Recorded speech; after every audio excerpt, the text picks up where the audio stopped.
અમારા ચરોતરના ગામોમાં વર્ષો પહેલા માલધારીઓ કહેવાતા હતા.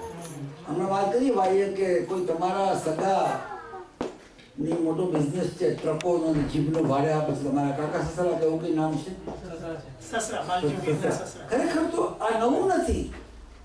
એક પુસ્તક છે ચરોતરનો સર્વસંગ્રહ. ચંદ્રકાંત ફૂલચંદ સાહેબ પુસ્તક લખ્યું છે. નડિયાદમાં લોકમત વાળા હતા ચંદ્રકાંત, જો આપને ખબર હોય તો એ રાજ્યસભામાં મેમ્બર બી હતા.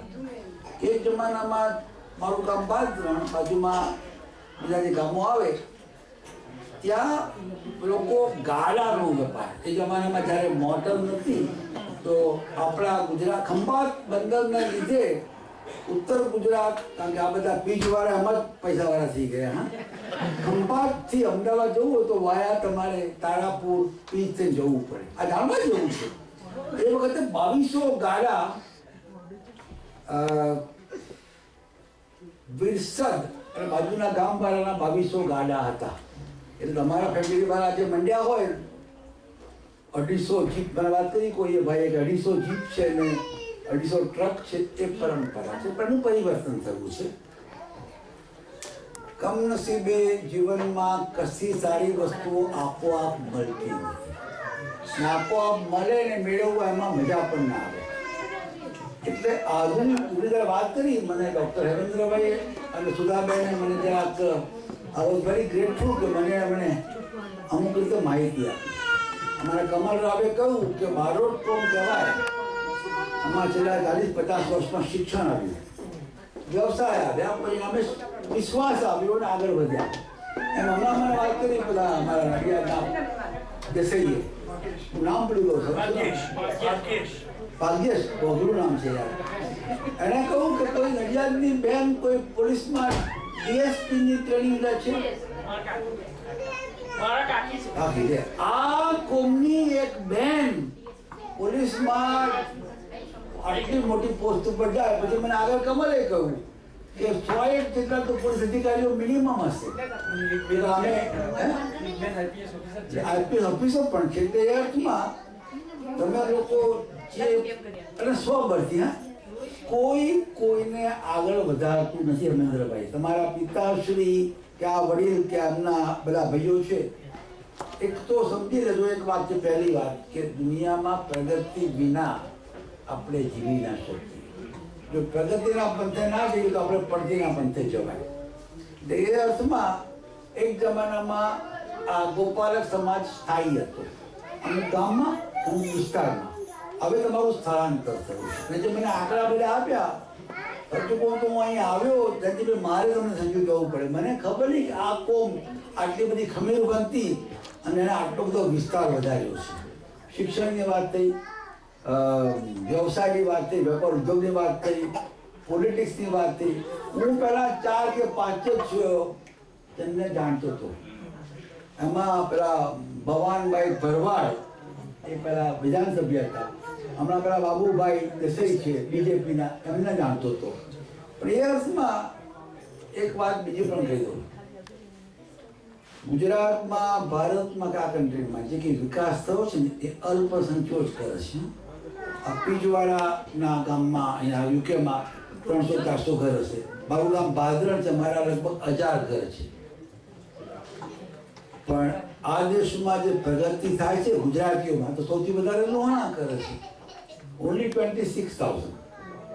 બપોર પછી હું ત્યાં જવાનું છું, હું આ વાત જ રિપીટ કરવાનો છું.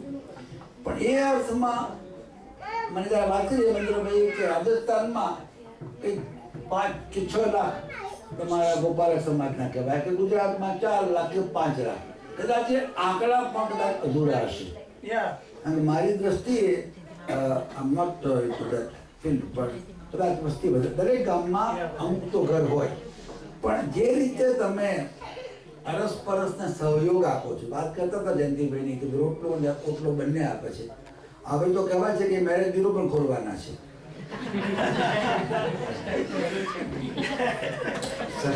સાહસિક જે ભાઈ બહેનો આવે ઇન્ડિયાથી, હું ઈચ્છું કે બધા જ લીગલ હોય. પણ લીગલ, ઇલીગલ, ઓવરસ્ટેયર્સ, વિઝિટર્સ, આ બધી વસ્તુમાં ટેકનિકલ બાબતમાં નહીં પડવું. પણ તમે જો રોટલો નોટલો આપતા હોય તો મેરેજ બ્યુરો પર તમારે કરવી જોઈએ. અને હવે તો આપણે આંતરજ્ઞાતિ લગ્ન માટે કોઈ બાદ છે જ નહીં. આજે અમારા ગામમાં, અમારા કુટુંબમાં, અમારા દીકરા કે દીકરીઓ, મારો દીકરો અંગ્રેજીને પરણ્યો છે, મારી ભત્રીજી કે ભાણી શાને પરણી છે, એક મારી બહેનની નણંદ માછીને પરણી છે. કોઈ ફેર નથી પડતો. બનતા સુધી આપણે પસંદ કરીએ આપણી સંસ્કૃતિવાળી વ્યક્તિ હોય, હિન્દુ અને જૈન હોય તો વધારે કરીએ. પણ એક બીજું પણ મેં નોટિસ કર્યું આજે વાત કરતા કે આ જ્ઞાતિમાં જે પરંપરાથી પડકારની ખરેખર તો તમને ખબર નહીં હોય, એમાં બધા જુવાનિયા છો, પણ ચરોતરના ગામોમાં તો મને ખબર છે ઝઘડા બહુ થાય. જેમ કે જ્યારે પડતર જમીન બધી ઉપયોગમાં આવી ગઈ, વસ્તીનું પ્રેશર વધ્યું, ત્યારે સવાલ એ આવે કે જે ભરવાડ હોય, ઘેટા બકરા ચલાવે એ ભરવાડ, અમારે ત્યાં એવું હોય, અને ગાય ભેંસ રાખે એ રબારી. એમાં બે પ્રેશર. તમને કાલે ખબર છે 1946માં કાયદો આવ્યો ખેડે એની જમીન, અને બીજો કાયદો આવ્યો ઋણ રાહત. એમાં સૌથી વધારે જો કષ્ટ પડ્યું પટેલને અને તમારા ગોપાલક સમાજને. કેમ કે જમીન ધર્મ જ કામ તો ખબર તમને કે એમાં 900 વીઘા જમીન હતી, ગોચર કહેવાય ગામની, પણ પેલા પટેલિયાનું જોર હતું ને પેલો તલાટી મરી ગયો હોય, ત્યાં સુરતમાં બાગ બનાવ્યો, તો એ ત્યાં સ્થાનિક ભરવાડ ચરાવવા ત્યાં જાય. એટલે એ અર્થમાં છોકરા સિવાય બીજા બોલવું, છોકરા બોલે તો મને કઈ વાંધો નથી. હા, બાકી મને છે ને મને કે ફી નથી આવતા બોલવાની. આ તો મારા ખર્ચે આવ્યો છું ત્યાં સુધીમાં. તો પણ પડકાર, પ્રતિકાર અને પરાક્રમ 3 શબ્દો ઉપર તમારી જ્ઞાતિએ છેલ્લા 25-30 વર્ષમાં બહુ મોટું કાઠું કાઢ્યું છે. હું એક સાંભળતો તો બધા ભાઈઓ સાથે જે પ્રમાણે શિક્ષણ, પોલીસ, સિવિલ સર્વિસ, વેપાર, ઉદ્યોગ, અમુક ધંધામાં તો તમારી મોનોપોલી થઈ છે. હમણાં મને 2 ભાઈઓ મળ્યા, એક તો નિમેશ શું નામ છે તમારા બંનેનું નામ? નિમેશ ભેગા બીજા એક ભાઈ કામ કરે છે. તમે લોકો કુરિયરમાં પડી ગયા છો. તમે લોકો ખરેખર તમે એવા સેક્ટર હાથમાં લો છો કે જે તમારી પ્રકૃતિને અનુકૂળ હોય અને એમાં વિકાસની મોટી તક હોય.